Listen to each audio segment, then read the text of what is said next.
और देखिए इस बीच एक और बड़ी खबर, बंगाल में 23 मंत्रियों की करारी हार हुई है। ये बहुत बड़ा झटका टीएमसी के लिए। शशि पांजा, मलय घटक हार गए हैं। सुजीत बोस, उदयन गुहा की हार हुई है। भवानीपुर से तो आप देखिए ममता बनर्जी, जो अपनी उनकी खुद पारंपरिक सीट है, वो नहीं बचा पाई। 15,000 से ज्यादा के वोट के अंदर से शुभेंदु अधिकारी ने उन्हें हराया है। शुभेंदु ने अपनी जो सीट है, क्योंकि खुद नंदीग्राम के साथ साथ वो भवानीपुर से भी चुनाव लड़ रहे थे ममता बनर्जी के खिलाफ, और यहां पर भी उन्होंने जीत दर्ज की।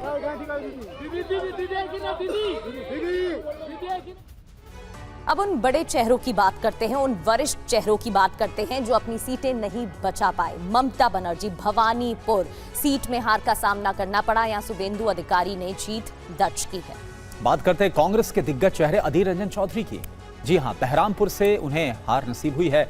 और इसके अलावा शशि पांजा की बात करें तो श्याम पुकुर से उन्हें हार मिली है कैबिनेट मंत्री। इधर मलय घटक की बात करें तो आसनसोल उत्तर से हार का सामना करना पड़ा। वरिष्ठ चेहरे हैं, पिछली बार जीत दर्ज हुई थी लेकिन इस बार हार। इसके अलावा बात अगर चंद्रिमा भट्टाचार्य की करें तो दमदम उत्तर से उन्हें हार मिली है।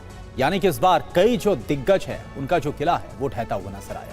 इधर बंगाल में दिग्गजों का जो रिजल्ट है, इसको लेकर कुछ और जानकारी आपको हम देते हैं कि जीत और हार का जो अंतर रहा वो कितना रहा। तो फिलहाल जो हारे हैं, भवानीपुर की बात करें तो यहां पर शायद ही किसी ने सोचा होगा, लेकिन ममता बनर्जी को हार मिली है।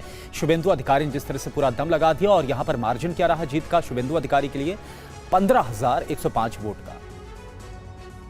बिल्कुल। और नंदीग्राम की बात करते हैं, यहां पर कितना मार्जिन रहा शुभेंदु अधिकारी को। नंदीग्राम में भी जीत हासिल हुई है और यहां 9,665 वोटों का अंतर देखने को मिला है। अब बात करते हैं और भी कुछ सीटों का हम जिक्र करेंगे करके, और आपको बताएंगे कि किस तरह से जो टीएमसी है, 15 साल का जो एक राज था, अब वहां पर बीजेपी ने कमल खिला दिया है। बिल्कुल। कुमार कुंदन लगातार कोलकाता से हमारे साथ बने हुए हैं, कल भी पल पल की अपडेट आपको दे रहे थे। कुमार कुंदन, कई ऐसी सीटें जहां पर जो हॉट सीट्स कही जाती हैं, जहां पर बड़ा अंतर देखने को मिला, कई बड़े ऐसे चेहरे जो अपनी सीटें भी नहीं बचा पाए, वो क्या फैक्टर्स रहे जो इस बार इतना बदलाव देखने को मिला? भवानीपुर की बात करें तो ममता बनर्जी वोटिंग वाले दिन भी बूथों पर नजर आ रही थी, और वो जो हलचल थी वो देखने को मिल रही थी, और उसका असर भी वोटिंग की जो रिजल्ट सामने आए हैं उनमें देखने को मिला है।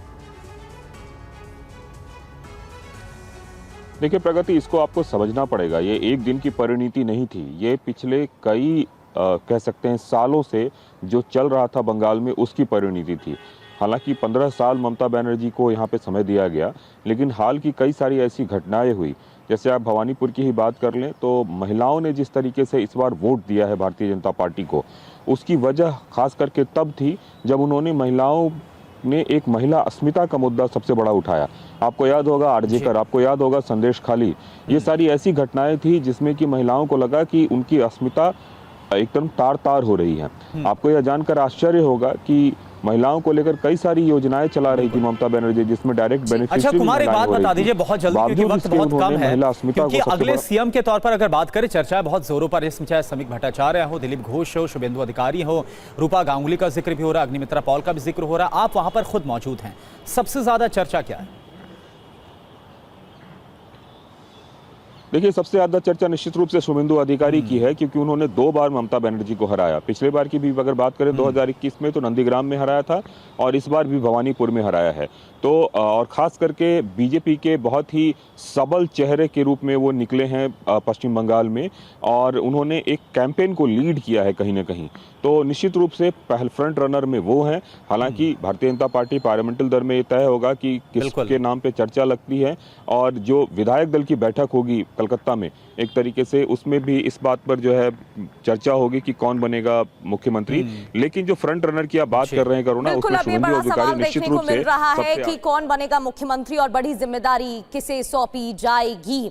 रवि दत्ता भी हमारे साथ जुड़े हुए हैं। रवि दत्ता, बंगाल में उलटफेर इस बार देखने को मिला है, परिवर्तन देखने को मिला है, जिस तरीके से ताकत झोंकी गई थी बीजेपी की तरफ से उसका असर भी देखने को मिला है। लेकिन अब अगला सवाल यही है कि सीएम चेहरा कौन होगा और बड़ी जिम्मेदारी किसे मिल सकती है? आपको क्या लगता है?